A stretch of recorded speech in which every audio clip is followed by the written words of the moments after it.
आज दूसरा दिन है, ये फिर आज भी हड़ताल पर हैं, लेकिन शहर के लोगों को असुविधा ना हो इसलिए, चाहे इसको आप शहर की सफाई कहें या फिर नाराजगी नगर पालिका के सीएमओ से कि आज उनको खुद अब जो कल तक ड्यूटी लगाते थे, आज उनके हाथों में भी नाराजगी भरी झाड़ू है।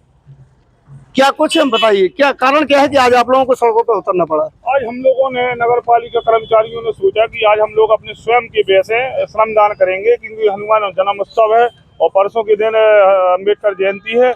हम लोगों ने अपने स्वयं से व्यय से अपने साथ बैठ कर श्रमदान करने का प्रयास किया है और पूरे शहर में हम लोग अपने स्वयं से आकर सफाई कर रहे हैं और रोडों की झाड़ू लगा रहे हैं। लेकिन प्रशासन द्वारा, मुख्य नगर पालिका अधिकारी द्वारा हम लोग ये हनुमान जन्म उत्सव है, अम्बेडकर जयंती है, शहर की खजाना वाले शहर गंदा न दिखे, उस कारण हम लोग स्वयं से आकर पूरी शहर में श्रमदान करने के लिए उतरे हैं और रोडों पर सफाई कर रहे हैं। ये श्रमदान की वजह है या हड़ताल के कारण? हड़ताल के कारण है। आज भी हम लोग हड़ताल पे हैं, लेकिन क्या है, इतनी बड़ी शहर में त्योहार है, उस कारण हम लोगों ने सोचा, हम लोगों ने पूरी सफाई एवं सावन प्रशासन के कर्मचारियों ने इकट्ठे होकर ये सोचा कि हम लोग शहर की सफाई करेंगे। पालिका प्रशासन के जिम्मेदार अधिकारियों से नाराजगी है, लेकिन आगामी त्योहारों को देखते हुए नगरवासियों को कोई असुविधा ना हो इसका भी ख्याल रखा गया है। मैं आपसे जानना चाहूँगा, आखिर क्या वजह है कि आप सभी सीएमओ से नाराज हैं?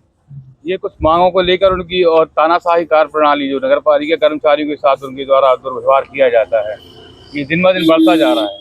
जैसे अगर हम लोगों ने हड़ताल के संबंध में अगर नोटिस दिया तो उनके संबंध में भी हड़ताल को अवैधानिक बताना, ये कर्मचारियों का अपमान, ये दिन ब दिन उनका कर्मचारियों के प्रति विरोध बढ़ता जा रहा है, उनकी भावना दुर्भावना बढ़ती जा रही है।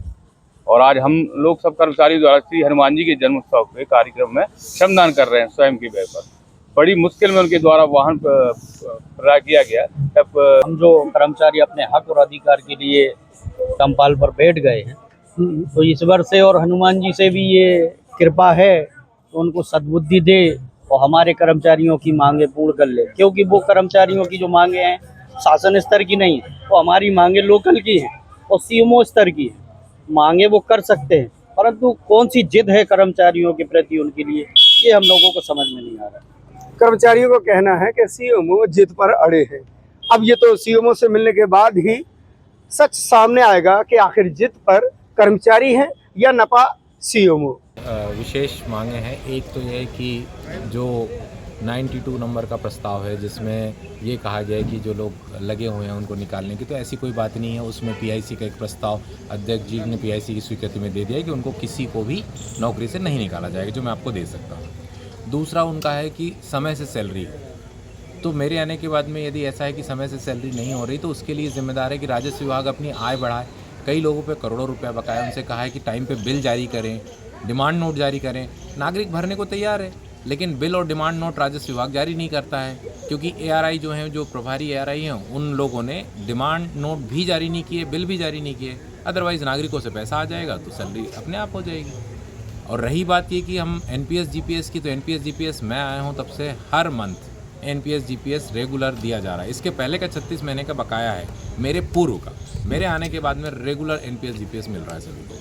सैलरी भी हम कोशिश कर रहे हैं कि रेगुलर हो जाए, उसके लिए 2-3 प्लान बनाए हैं। एक हमारा एचपी प्रोजेक्ट है जिसको हम बेच रहे हैं, यदि वो 100 से 150 करोड़ में मोटा बिक जाएगा, अगर वो बिक जाता है तो हम जो लोन है वो भी चुका देंगे, तो हमारी आर्थिक स्थिति भी अच्छी हो जाएगी। साथ ही हम कह रहे हैं कि जहाँ जहाँ अतिक्रमण है नगर पालिका की ज़मीन पे, वो भी हम चिन्हित कर रहे हैं, और अगर जिन लोगों पे टैक्स बकाया है वो भी हमको मिल जाएगा, तो काफ़ी पैसा है। बट ये टैक्स तो शहर में जो बड़ी बड़ी होटलें हैं और भी लोग, काफ़ी लोगों के बकाया हैं। हाँ, करोड़ों रुपए बकाया है, कईयों को तो आज तक बिल ही नहीं दिया राजस्व विभाग ने।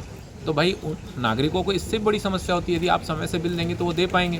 फॉर एग्जाम्पल एक गार्डन है मारोठिया, उसमें 6 करोड़ रुपया हो गया है पेंडिंग, तो आपने आज तक बिल ही नहीं दिया उनको। जब आप उनको सूचना देंगे तो वो आएंगे, पैसा जमा करेंगे नागरिक, तब इन लोगों की समस्या का भी समाधान होगा। हाँ, और सही कैलकुलेशन करें। एक ये भी है कि गलत कैलकुलेशन कर रहे हैं, जहाँ 1.5 लाख रुपए वहाँ 20,000 रुपये का टैक्स बना रहे हैं, तो ये भी गलत है। 3 मंजिला है तो 1 मंजिले का टैक्स, तो ये नहीं करना चाहिए। ये अगर आप ठीक कर लेंगे तो पैसे की कोई दिक्कत नहीं है, सैलरी रेगुलर हो जाएगी। Imtiaz Chishti, lucky DCN news, दम।